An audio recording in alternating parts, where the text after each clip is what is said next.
need you all to breathe that out. Is everybody ready? Now that's the way to connect. Now everyone, repeat loudly after me.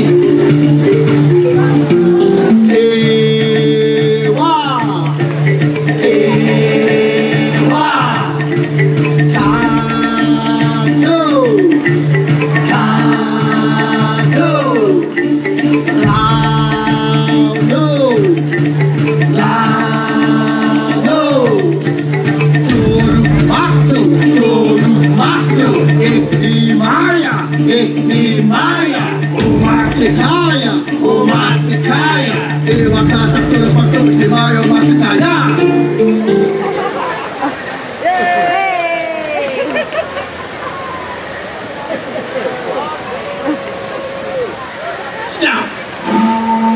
Yeah! Sound! Sound! Join up with us! Yeah! You can do it!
Right here.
see coming. I see you. Now take this connection with you as you enjoy Pandora. Kialami! See you soon, everyone. Thank you very much. Please feel free to come play.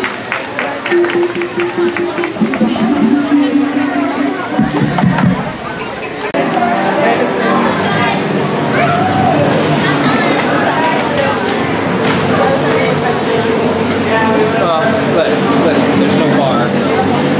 We can't.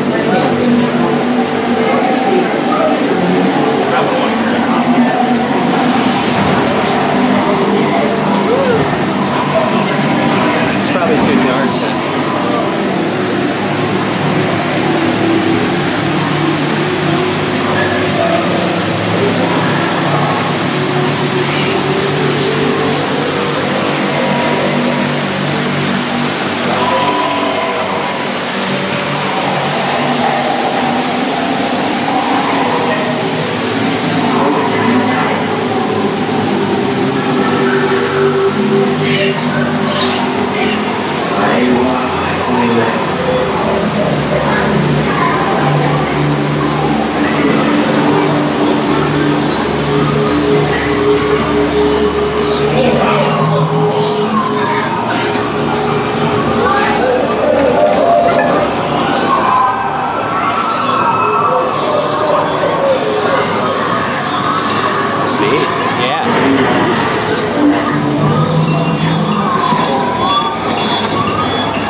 the greater kudu don't have any horns. These are females. Only the male greater kudu have horns, unlike the bongos.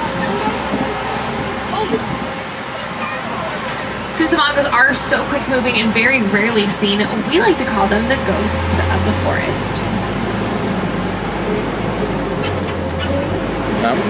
Yeah. Better hold on to this thing. Yeah.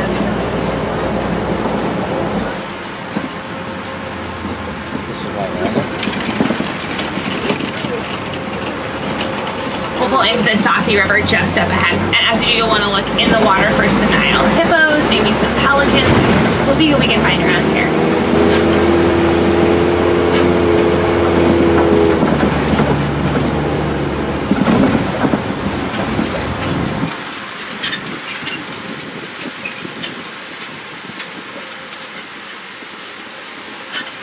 If the hippos are out of the water, they're pretty hard to miss since they are so large. But in the water, it can be a little trickier to find them since they like to sink to the bottom of the river to walk along it and can stay submerged up to 8 minutes at a time. I do see a couple here on the right-hand side.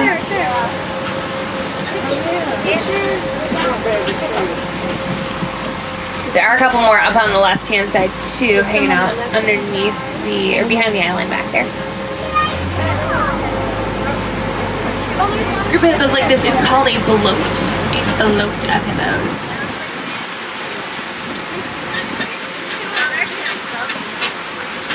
The green white birds hanging out with the hippos are pink-back pelicans. The skin on their back does turn pink during mating season, and they use those big beaks as nets. They'll scoop up fish, filtering out the water, and then eat the fish pretty much right away. They don't usually carry much around for very long.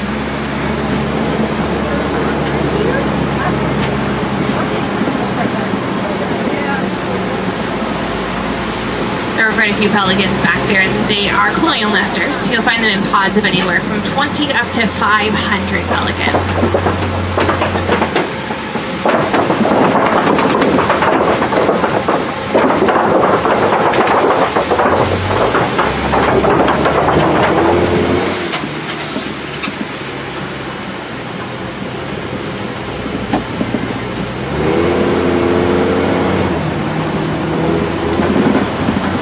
Part of the reserve we'll see looks totally different than anything we've seen so far. But before we get up there, I do want to point out a pretty different looking tree just ahead. It's called a Baobab tree, but we like to call it an upside down tree since its branches do kind of look like roots.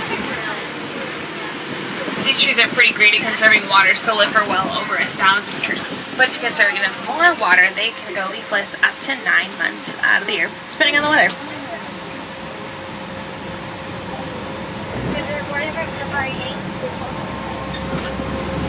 Look for a few more as we pull out onto the Serengeti grasslands right around here.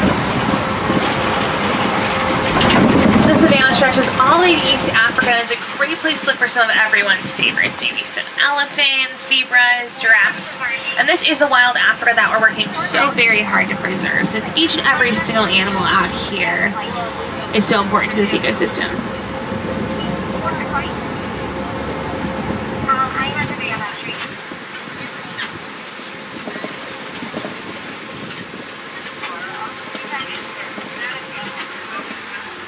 Just at the bottom of the hill out on the right-hand side, there are a couple of animals out there. If you look way in the back of the clearing, there are some white-bearded wildebeest. They're pretty hard to see, but we'll hopefully get a better look at a little bit later on.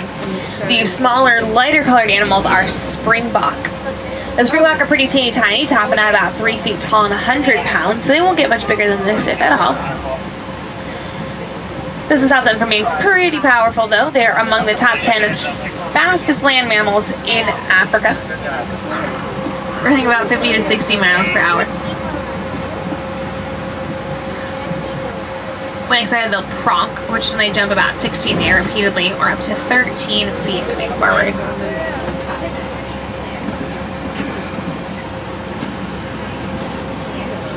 Coming up to our right, we'll see some Masai giraffes, as well as some Ankole cattle. They're also known as Watusi cattle, after the Watusi tribe, who were the first people to domesticate them. And they're actually the only domesticated animals living here on the reserve. But they are not found on farms for meat or dairy. They are a sign of wealth. So the more cattle a farmer has without having to use it for food, the more well off they are. tell this is a Masai giraffe since it has a fairly irregular jagged pattern. We'll see some more just of the head too.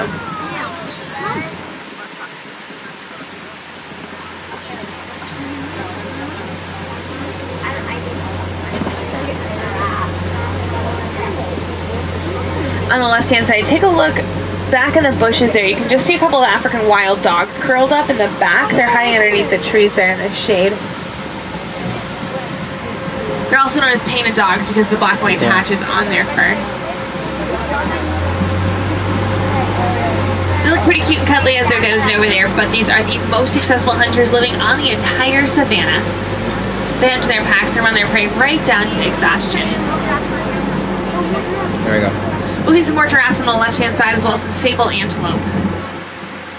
They're born fairly light brown in color and grow to be a darker brown, almost black in adulthood. Also pause over here for the giraffes.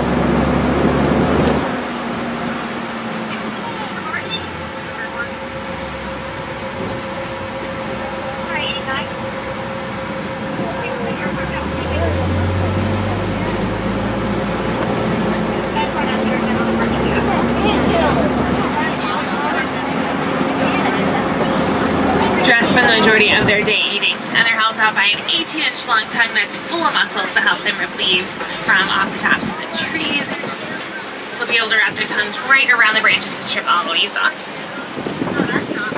Giraffes also are pretty active through most of the day. They'll only sleep about 30 minutes total each and every single day.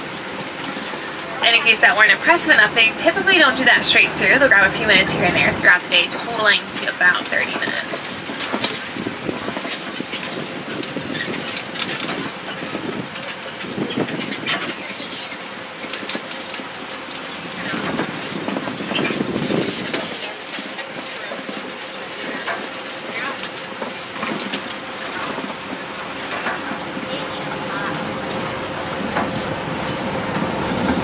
And we are going to get another look at those wildebeest there on the right-hand side. Check them out in the clearing in the back there.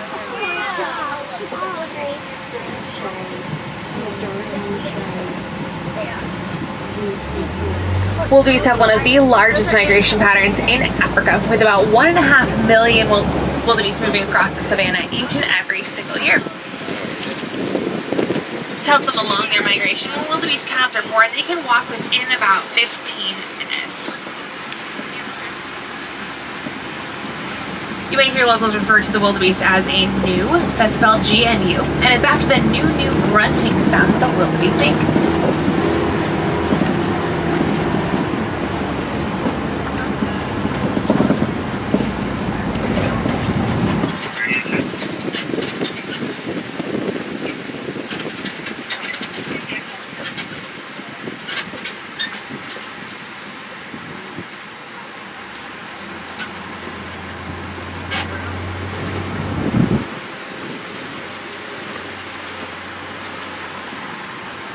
Coming up on the right, we'll see an elephant. We are actually on our way to the red Cletus. Look for a whole herd of elephants. So it's going to be our EDC one here.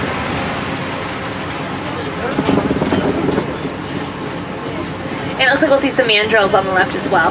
I'm going to pull up all the way to see the mandrills since we'll be still looking for some elephants in just a little bit here. But there are a couple of baby mandrills running around here, so they're pretty cute. Mandrills are the largest and most colorful monkeys in the entire world. You can see that big one has quite a bit of blue and red coloring on its nose and backside. The more excited that mandrill gets, the brighter that coloring will become as well. Now, elephants have a childhood of about 13 to 15 years. That's about how long they stick with their mothers before males break away to travel in smaller groups of just other bulls, called bachelor groups. They don't stray too far from the families, the males don't. Seeing a big guy over here is a good sign we're getting close to the family herd. Unfortunately though, humans are one of the greatest threats to the elephants as encroachment leads to habitat loss and they're still poached for their tusks. Fortunately, small things like recycling old cell phones and other electronics, supporting conservation groups, and simply educating ourselves and others makes a huge difference for them. The more we know, the better we really can help. One of my researchers on the reserve are working hard to learn more about them is by studying their vocalization patterns, since they don't just make that famous trumpeting noise. also snort, grunt, and emit low frequency rumbles that are too low for our human ears to pick up, but are great for communicating with each other.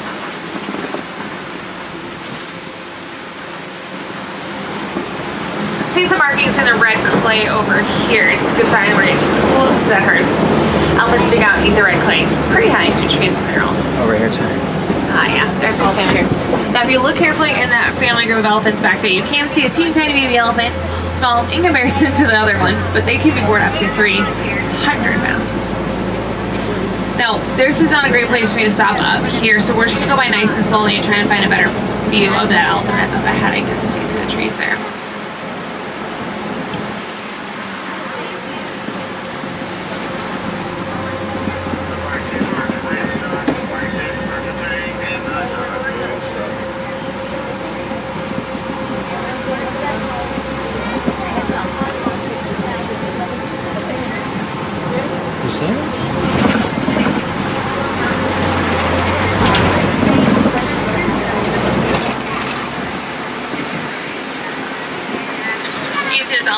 Some mud and dirt up on its back, and they do that to keep it cool, and it does act as a natural sun protectant for them too.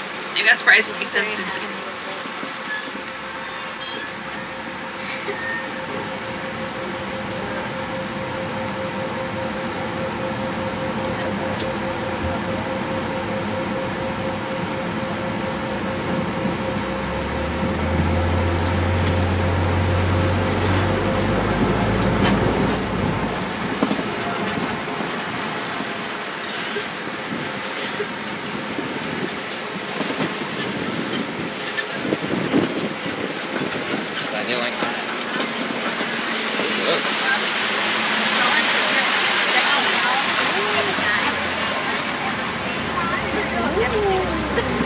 Just ahead on this island, we'll see a flamboyance of greater flamingos.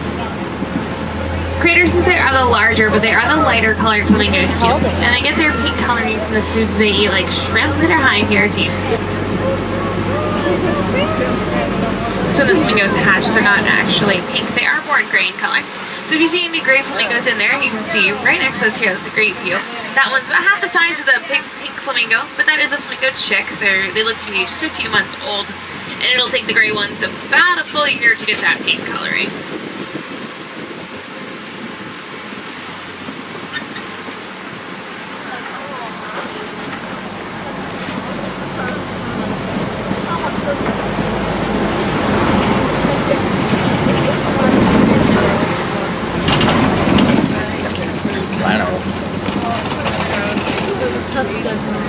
Earlier we saw the black rhinos, and over here we are going to see a white rhino. Now the biggest difference is going to be their size and their jawline. That black rhino had a narrow pointed jaw, and the white rhino's got a broad flat jaw. You can see this one's built more for grazing out here along the savanna. It's also pretty well covered in mud. There's not too much of a color difference between the two, although you can't really tell from the mud. But black rhinos will typically top out about 3,000 pounds, with female white rhinos weighing up to 4,000 and males up to 5, so they are quite a bit larger. There's some zebras on the right hiding out way in the trees, but we'll get a closer look, I think, in just a little bit, so don't worry about missing it quite yet. White rhinos do have pretty poor eyesight as well, so that rhino probably could not see us as close as we were when we were stopped back there. Really only see about 6 feet in front of them or so. They've got excellent hearing, and their ears swivel around to help them hear even better.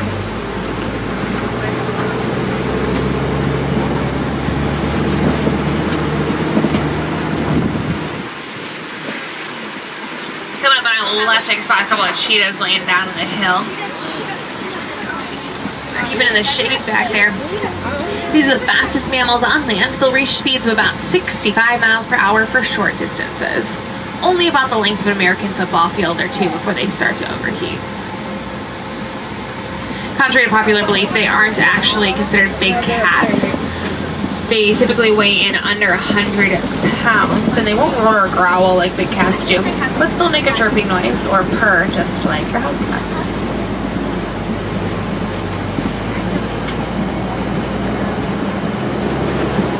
Just ahead of us are some Kopi rocks, and animals like to hop up here to see the entire savanna. It's a great vantage point from up there.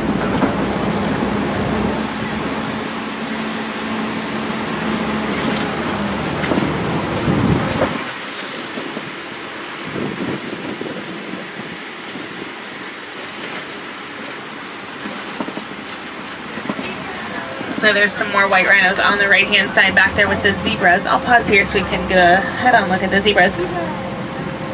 Group of white rhinos like that is called a crash. Crash of rhinos. The stripes on the zebras are unique to each individual zebra, just like our fingerprints are unique to us. Just like the white-bearded wildebeest, they will be able to walk within about 15 minutes after they are born, another migratory animal. It's important for these animals to be able to keep up with the herd in order to keep getting food.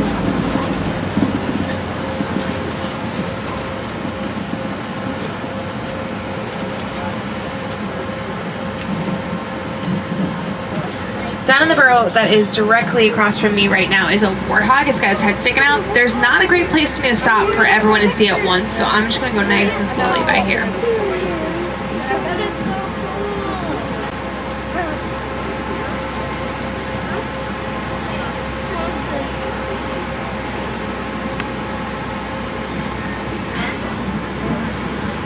Warthogs use their snouts and their tusks to dig out their burrows, then back in, leaving the tusks facing outwards. The big ones are dull and good for digging, but the lower ones are razor sharp, so no one wants to mess with them.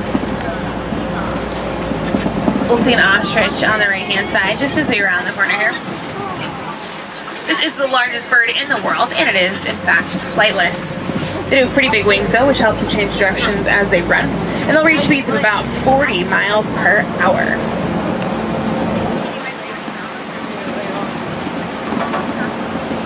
Gotta love a good ostrich egg. Meat.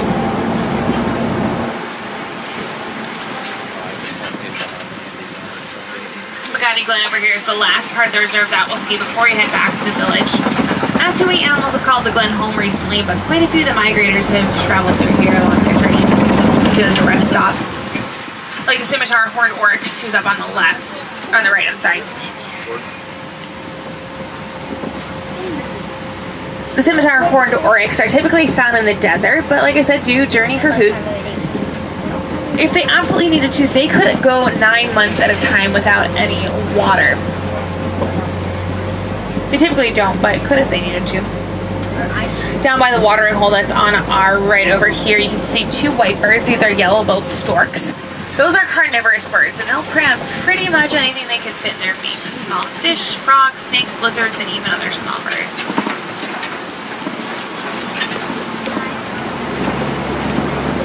I'll take you back to the village just up ahead here, and if you would like to see any more animals out here in Harambe, you can head up to the Gorilla Falls Exploration Trail. You can look for an underwater hippo pool over there, as well as some meerkats, even mole rats, different type of zebra, and of course the gorillas. Also, please don't forget that while we are furthering conservation efforts out here in Africa, you really can make a difference right at home in your own backyard. A lot of the small things that you can do for local wildlife do have a big positive impact on all the wildlife that's out here in all these wild places.